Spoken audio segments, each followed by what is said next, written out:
প্রণাম জানাই আমার পিতামাতার চরণে এবং আমার শিক্ষা দীক্ষা গুরুদেবের চরণে। আর প্রণাম জানাই যাদের অফুরন্ত প্রচেষ্টায় আজকে তিল তিল করে গড়ে উঠেছে এই সুন্দর তিলোত্তমা। সেই সমাজ কমিটির সদস্যবৃন্দের চরণে জানাই শত সহস্র কোটি প্রণাম। কেন না বাবা, তারা এখানে চাইলেই অন্য কোনো অনুষ্ঠান করতে পারতেন। কি বাবা পারতেন না? যাত্রা, গান, সাংস্কৃতিক অনুষ্ঠান, কত না অনুষ্ঠান ছিল, তারা এখানে সেটাও করতে পারত। কিন্তু তারা কি করলো? তারা এখানে এই আজে বাজে কাজকর্মগুলো বাদ দিয়ে এখানে ভগবানের লীলার আয়োজন করলেন, ভক্তের বাজার বসালেন। বাবা বলুন তো, এই জগতের জগতে অনেকের ধন সম্পদ, রাজ, ঐশ্বর্য অনেক কিছু রয়েছে, কিন্তু সকলে কি আমার গৌর গোবিন্দের সেবায় লাগতে পারে? কাজ কর্মে সকলে প্রত্যেকে ব্যস্ত থাকে সদাই সর্বদা, কিন্তু বছরে একটা দিন বা দুটো দিন গোবিন্দের চরণে নিজেকে আত্মসমর্পণ করতে পারে কয়জন গো?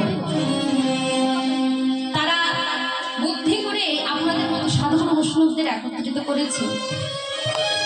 তো আশীর্বাদ করবেন আপনারা শুধু এভাবে, এই বছরই নয়, এই দিনটি শুধু নয়, প্রতিটি বছর বছর যেন আপনাদের মতো সাধুর বৈষ্ণবদের একত্রিত করতে পারে এবং ভগবানের চরণে যেন তাদের মতি থাকে। প্রত্যেকে আশীর্বাদ করবেন, ভগবানের চরণ প্রান্তে যেন তাদের সদাই সর্বদা মন মতিটা থাকে। প্রেম সে বলো বিদায়।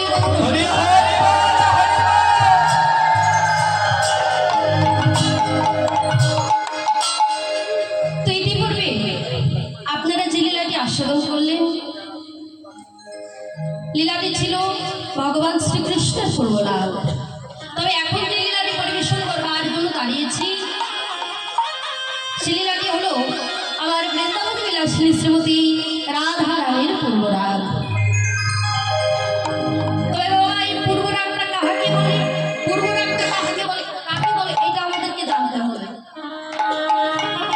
এই পূর্বরাগটা হচ্ছে শ্রবণ আর দর্শন আদি দ্বারা যে রতির উৎপন্ন হয় সেটাকে কিন্তু বাবা পূর্বরাগ বলে। সেটা কেমন জানে? এই যে এই বাস্তব জগতের উদাহরণ দিয়ে বলছি। একটা ছেলে এবং মেয়ের বিবাহ দিতে গেলে একটা ঘটকের প্রয়োজন হয়, তাই তো? একটা ঘটকের প্রয়োজন হয়। তা সে ঘটক মশাই কি করে? ছেলের বাড়িতে গিয়ে ছেলের বাবাকে ডেকে বলে, কর্তা বাবু, ওই পাড়ার একটা সুরেশ নামের একটা মানুষ রয়েছে, সুরেশের মেয়েটা বড্ড দেখতে সুন্দর, আর আপনার তো ছেলের বিবাহ দেওয়ার বয়স হয়ে গেছে, আপনার ছেলেও তো তুলনীয়া, তার সৌন্দর্যের কথা বলা যায় না, দেখতে যেমন একদম কার্তিক ঠাকুরের মতো, তেমনই আবার সরকারি চাকরিও করে। তো ছেলেকে তো বিয়ে দিয়ে দেবেন, তাই তো? বলে হ্যাঁ, বিয়ে তো দিতেই হবে। তবে ওই পাড়ে একটা সুরেশ বাবুর একটা মেয়ে রয়েছে, আহা কি তার রূপের কথা বলা যায় না, একদম রূপে একদম লক্ষ্মী। রূপে যেমন লক্ষ্মী, উনিও কিন্তু ঠিক তেমনই সরস্বতী। তা আপনি যদি বলেন তাহলে তার মেয়ের সঙ্গে একটু আলাপ আলোচনা করে তাহলে বিবাহটা দিয়ে দিতে পারি। তো বলে আচ্ছা ঠিক আছে, তাহলে কথা বলুন।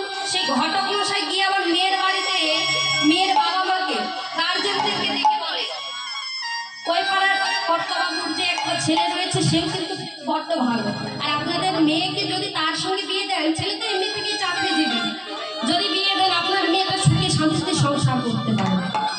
তো বাবা, এই যে কথা হয়ে গেল দুই পরিবারের যে ঘটক কথা বলল, কথা বলানোর পর তারা একটা দিন ঠিক করলো যে ছেলে মেয়ে তাদের পরিবারের সঙ্গে দেখাশোনা করার। তার ছেলে তার বন্ধু বান্ধব আত্মীয় স্বজনকে নিয়ে এসেছে মেয়েকে দেখবার জন্য, আর মেয়েরও যত যা বান্ধবী ছিল বাবা, সবাই মেয়েটাকে সুন্দর করে সাজিয়ে তাদের সম্মুখে এনে রেখেছে।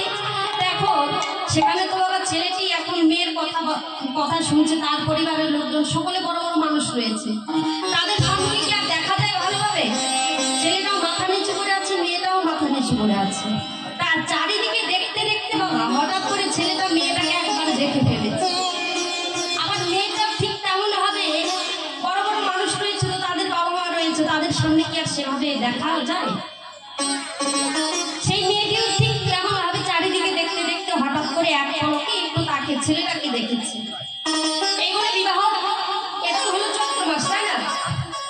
তো চৈত্র মাসে দেখাশোনাটা হয়ে গেল, আর বিবাহের আয়োজন করেছে এই মাসে, তো বিয়ে হয় না, বিয়ের আয়োজন করেছে আষাঢ় মাসে। তা দিন তারিখ সকল কিছু ঠিক হয়ে গেল, কিন্তু ঠিক হয়ে যাওয়াটা বাবা, এই যে একটা মিলনের আগে যে একটা দিন, যে সময়গুলো বিবাহের আগে মেয়েটা সেই ছেলেটিকে দেখেছে, দেখবার পর তার হৃদয়ে মনে বাসনা জেগেছে যে সেই তাকে আমি কবে আমার করে পাবো।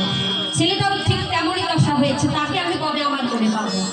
এই যে এইটাকে বলে, এই সময়টাকে বলে পূর্বরাগ। মিলনের আগে যে সময়টা, সেটাকে বলে কিন্তু পূর্বরাগ। গৌর হরি বল। তাই থেকে শ্রীমতী রাধারানী সেই অপরূপ রূপের মানুষটিকে দর্শন করবার পর তার মনেও বাসনা জেগেছে আমি কবে তাকে আমার করে পাবো। তবে বাবা, লীলার মধ্যে না প্রবেশ করলে আমরা জানতে পারবো না।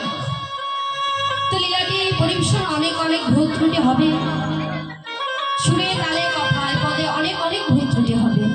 কৃপা করে আপনারা নিজের সন্তান, নিজ মন মনে করে সকল ভুল ত্রুটি ক্ষমার সঙ্গে দৃষ্টিতে দেখবেন। আর আমরা সর্বপ্রথম আস্বাদন করবো নবদ্বীপ লীলা। নবদ্বীপ লীলাকে তারপর বিশ্রামে রেখে যাবো মধুময় মধুর শ্রী বৃন্দাবন। তো চলুন, যেই যেখানে দাঁড়িয়ে কিংবা বসে আছি, প্রত্যেকেই একটু দুটি বাহু উত্তোলন করে হরি নামের ধ্বনি জয় ধ্বনি করে চলুন যাই আমরা নবদ্বীপ লীলার মধ্যে প্রবেশ করি।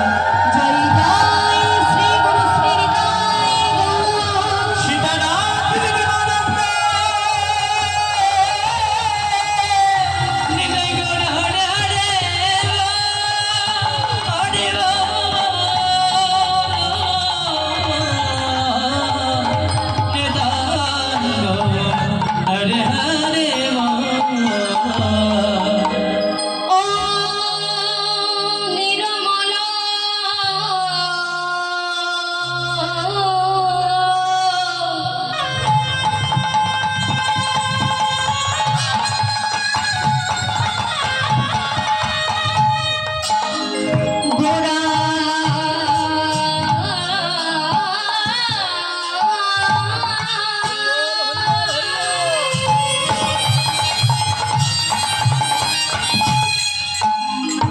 শিবা নির্মল গোরা